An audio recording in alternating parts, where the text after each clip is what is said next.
Assalamu alaikum wa rahmatullahi wa barakatuhu. Students, today let's talk about harmful microorganisms. आज हम नुकसानदा खुर्दबीनी जानदारों के बारे में बात करेंगे. We know that in rainy seasons, leather articles and gunny bags have the growth of fungus, due to which there is a possibility of these articles get spoiled. Do you think why do they not get spoiled during the summer or winter? जैसा कि बारिश के मौसम में हम जानते हैं कि चमड़े की अशिया पे और बारदान की जो चीज़ें होती हैं, इन अशिया पे फफूंद की, बारदान यानी टाट, फफूंद की नशोनुमा होती है. ठीक है, या तो ये जो नशोनुमा होती है उसकी वजह से ये चीज़ें ख़राब हो जाती हैं. तो ये मौसम गर्मा में या सरमा में क्यों नहीं होता? वो इसलिए कि microscopic spores of fungi are present in the air.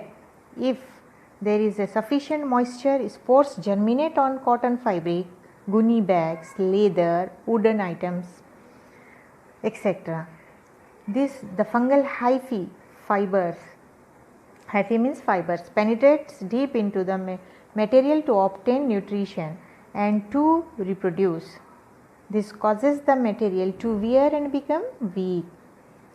ठीक है, जैसा कि हवा में जो फफूंद होती है, फफूंद के खुर्दबीनी बजरे पाए जाते हैं. तो ये जब इनको रुतूबत मिलती है, यानी मॉइस्चर होता है एयर में, इनके बजरे या स्पोर्स चमड़े की चीज़ों पे, टाट की चीज़ों पे क्या होते हैं, इनकी नशोनुमा पाती है, ग्रोथ होती है, और वो पेनिट्रेट करते हैं, अंदर घुस जाते हैं, धंस जाते हैं, उनके गहराई तक दाखिल हो जाते हैं, जहाँ उनकी नशोनुमा और अफजाइश होती है, जिसकी वजह से ये अशिया कमज़ोर हो जाती हैं और ये चीज़ें फटने लगती हैं. ठीक है, इसके अलावा भी various species of fungi grow on food items like pickles, murabbas, jam, sauce, chutneys, etc. They use the nutrients in these food items for growth and reproduction. During this activity, fungi release mycotoxins, certain poisonous chemicals, into the food, and thus food becomes poisonous. Hence, the food on which fungi have grown cannot be eaten. इसके अलावा ये खाने की अशिया में भी, जैसे मुरब्बे है, अचार है, जेली है, चटनियाँ हैं या गीली ग़िज़ा है, इनमें ये नशोनुमा पाते हैं, इनकी वहाँ अफजाइश होती है और माइकोटॉक्सिन नामी जहरीला मादा ये बनाते हैं जो ग़िज़ा में शामिल हो जाके ग़िज़ा को ज़हरालूद कर देता है, इसलिए ग़िज़ा खाने के काबिल नहीं होती है. इसके बाद हम कुछ हार्मफुल माइक्रो ऑर्गेनिज़म जैसे कि नुकसानदा खुर्दबीनी जानदार क्लॉस्ट्रीडियम के बारे में पढ़ने जा रहे हैं. ये देखिए स्लाइड. ये Clostridium contains around 250 species that include common free living bacteria as well as important pathogens. These main species responsible for disease in humans are Clostridium tetani, causes tetanus. Clostridium sordeli can cause a fatal infection in exceptionally rare cases after medical abortions. है ना, देखो जब भी ये Clostridium एक harmful bacteria है, 250 से ज़्यादा इसके स्पेशीज़ हैं, अनवा हैं, और ये कॉमनली फ्री लिविंग होते हैं, आज़ादाना रहते हैं. पैथोजेंस हैं, यानी डिसीज़ प्रोड्यूसिंग ऑर्गेनिजम्स हैं, बीमारी पैदा करते हैं. ख़ास तौर से ह्यूमन बींग्स में क्लॉस्ट्रीडियम टिटैनी टिटनस नाम की बीमारी पैदा करता है. क्लॉस्ट्रीडियम सॉर्डली ये भी इंसानों में बीमारी पैदा करता है. इसकी फिगर्स देखिए आप. क्लॉस्ट्रीडियम ये नुकसानदा खुर्दबीनी जानदार आप देख सकते हैं, इसके 250 से ज़्यादा स्पेसीज हैं. ये है बोटुलिनियम, क्लॉस्ट्रीडियम बोटुलिनियम है, ये बॉटल्स की तरह दिखने वाला. ठीक है, ये है पेरिफ्रिंजेंस, क्लॉस्ट्रीडियम पेरिफ्रिंजेंस. तो इस तरह से ये क्लॉस्ट्रीडियम एक नुकसानदा खुर्दबीनी जानदार है. बुक में भी आपके इसकी कुछ इमेजेस या इसकी कुछ अशकाल दिए हुए हैं, देखिए आप. ठीक है, as you know that sometimes cases of food poisoning occur, है ना. Sometimes cases of food poisoning occur during community feast. जब भी बहुत बड़ी दावत होती है अक्सर, तो क्या होता है, बड़े पैमाने पे फूड पॉइजनिंग हो जाती है, यानी पकी हुई ग़िज़ा ख़राब हो जाती है। ग़िज़ाई समीयत कहा जाता है इसको उर्दू में। क्या कहा जाता है? ग़िज़ाई समीयत। यहाँ है देखिए, ग़िज़ाई फूड पॉइजनिंग, ग़िज़ाई समीयत। अक्सर हम सुनते हैं कि फूड पॉइजनिंग हो गई, लोगों को दवाखाने में ले जाके दाखिल करा दिया गया। तो ये किसकी वजह से होता है? क्लॉस्ट्रीडियम की वजह से होता है। This bacteria spoil cooked food, पकी हुई ग़िज़ा को ये जहर आलूद कर देते हैं। ठीक है, ये फ्री लिविंग होते हैं, जैसे कि हम देख चुके हैं। And some live in the alimentary canal of the human और अदर ऑर्गेनिजम्स। कुछ ऐसे होते हैं, कुछ इनकी अक़साम ऐसी होती है जो जानदारों की ग़िज़ाई नाली जो होती है उसमें नशोनुमा पाती हैं ये।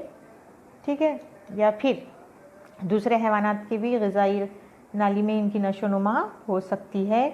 कुछ बॉटल शेप होते हैं, जैसे मैं आपको बता चुकी हूँ, कुछ रॉड शेप होते हैं, सलाखनुमा होते हैं। और इनकी सबसे बड़ी कैरेक्टरिस्टिक्स ये है कि they are anaerobic bacteria, they don't need oxygen, they can not withstand the normal oxygen level of the air.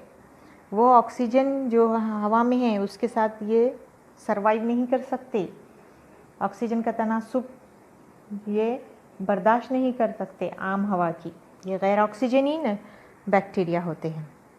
इसके अलावा कुछ और हार्मफुल बैक्टीरिया हैं जो डिसीज़ प्रोड्यूसिंग हैं, जैसे for example bacteria, viruses, protozoa and fungi are also responsible for the different diseases that affect human, है ना। कुछ फफूंद, प्रोटोजोआ यानी इब्तदाई हैवान, और वायरसेस भी होते हैं जो इंसानों में बीमारियां पैदा करते हैं बैक्टीरिया के अलावा, बिसाइड्स बैक्टीरिया। ठीक है, वायरसेस के बारे में हम जानते हैं, वी हैव लर्न दैट अब viruses which are smaller than bacteria and can grow and reproduce only in living cells। ठीक है, हम बैक्टीरिया के बारे में भी पढ़े थे, वायरसेस के बारे में पढ़े थे 8th क्लास में। आपको मालूम है कि वायरसेस हवा में होते हैं, ठीक है, लेकिन वो ज़िंदा नहीं रहते, उसमें वो मौजूद रहते, सिर्फ उनकी ग्रोथ वहाँ नहीं होती एयर में या अदर सब्सटेंसेस में। उनकी ग्रोथ कब होती है? When they enter the living cell. जब भी वो किसी जानदार या हैवान, जैसे इंसान है या और कोई हैवान है, उनके सेल के अंदर चला जाता है, तो तब उसकी नशोनुमा होती है, अफजाइश होती है, ग्रोथ होती है, उसका रिप्रोडक्शन होता है। तो फंगस, प्रोटोजोआ, वायरसेस भी हमारे लिए क्या है? नुकसानदा है। तो आपके पास टेबल दिया हुआ है बुक में, पेज नंबर 94 पे। उसमें कुछ वायरल डिसीजेस, बैक्टीरियल डिसीजेस और फंगल डिसीजेस के बारे में आपको दिया हुआ है। तो सबसे पहले जो डिसीजेस दिए हुए हैं ये अक्सर एग्ज़ाम में पूछा जाता है, ये टेबल आपको स्टडी करना है। नंबर 1 है AIDS, hepatitis, influenza, measles and chickenpox. ठीक है, कौन कौन सी बीमारियाँ?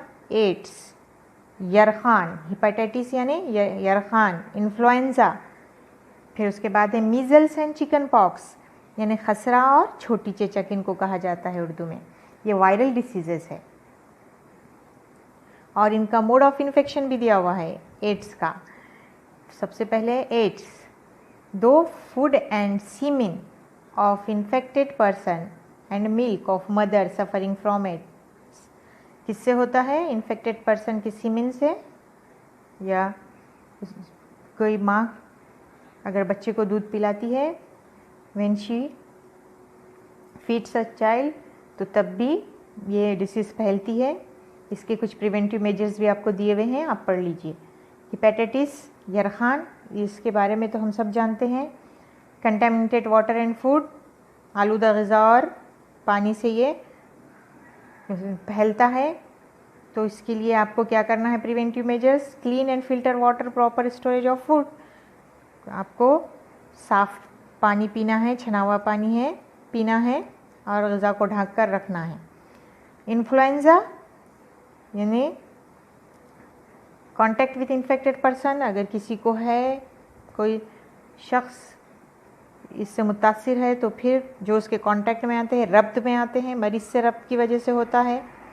ठीक है, तो एहतियात क्या करना है? Personal hygiene and avoiding contact with infected person, साफ़ सफाई रखना और मरीज से ज़रा रब्त नहीं रखना चाहिए।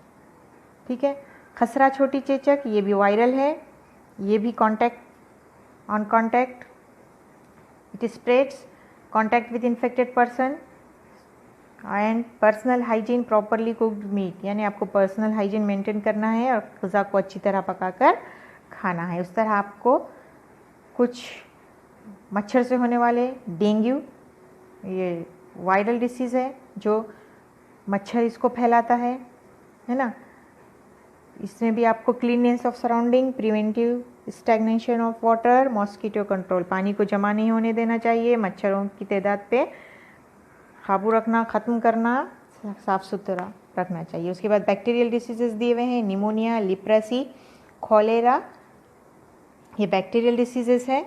निमोनिया, लिप्रेसी यानी जुज़ाम, हैज़ा, ठीक है, जरासीम को बैक्टीरिया कहते हैं। तो इनके भी मोड ऑफ इन्फेक्शन, फैलाव कैसा होता है?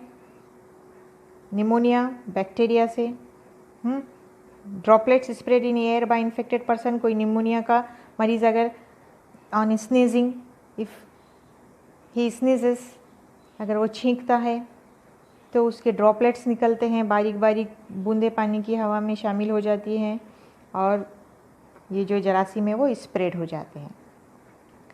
Proper vaccination, avoiding contact with infected person, रक्त में नहीं आना चाहिए और टीका लगवाना चाहिए। उसके बाद है लिप्रेसी, जुज़ाम, ये भी बैक्टीरियल है, याद रखना है आपको ये सब। मरीज से तवील अरसा करीबी रब्त, long term contact with infected person अगर हो तो क्लीन फूड एंड वाटर आपको यूज़ करना है और avoiding contact with infected person and their belongings, जो भी मरीज़ है उससे दूर रहना, उसकी चीज़ों को इस्तेमाल नहीं करना। नेक्स्ट है कॉलेरा, जिसको उर्दू में हैज़ा कहा जाता है। ये भी बैक्टीरियल डिसीज़ है, जरासीम से होती है, आलूदा ग़िज़ा पानी से ये फैलता है। ठीक है, contaminated food and water, mode of infection, आपको क्या करना है? क्लीन फूड एंड वाटर का यूज़ करना है, साफ़ सुथरी ग़िज़ा और पानी का। नेक्स्ट है मलेरिया, ये प्रोटोजुअल डिसीज़ है। प्रोटोजुआ यानी इब्तदाई हैवान से होने वाली है। मच्छरों के डंक और गंदा माहौल, mosquito bite and clean surrounding, अगर स्टैग्नेशन ऑफ वाटर है, मच्छर की ग्रोथ हो जाती है वहाँ। On biting they transfer this protozoa in our body, जब वो हमको काटते हैं तो हमारे खून में ये प्रोटोजोआ को छोड़ देते हैं। ठीक है, जिसकी वजह से बीमारी होती है। क्या है आपकी प्रिवेंटिव मेजर्स, एहतियाती तदाबीर? Cleanliness and surroundings, cleanliness of surroundings, preventing stagnation of water, controlling mosquito, है ना, मच्छरों की तादाद पे काबू रखना, रोकथाम करना, माहौल साफ़ सुथरा रखना, पानी को जमा होने नहीं देना। उसके बाद है बालों में बफ़ा, दाद, जिल्द, धब्बे, जिसको इंग्लिश में कहा जाता है डैंड्रफ, है ना, डैंड्रफ, रिंगवॉर्म्स, स्कैबीज, दाग, धब्बे, ये फंगस से होने वाली डिसीज़ है। कांटेक्ट विथ इन्फेक्टेड पर्सन और her belongings like clothes, his her belongings like clothes, अगर आप रब्त में आ जाते हैं या उनके कम अशिया इस्तेमाल करते हैं तो आपको ये होता है। ठीक है, फिर उसके बाद प्रिवेंटिव मेजर्स क्या है? साफ़ सफाई, मरीज से रब्त ना रखना, पर्सनल हाइजीन मेंटेन करना, खुद को भी साफ़ सुथरा रखना, अतराफ़ को भी, avoiding contact with infected person, और जिनको ये बीमारी है उनसे दूर रहना। इस तरह से हमारा ये लेसन ख़त्म हुआ। अस्सलामु अलैकुम व रहमतुल्लाहि व बरकातुहू।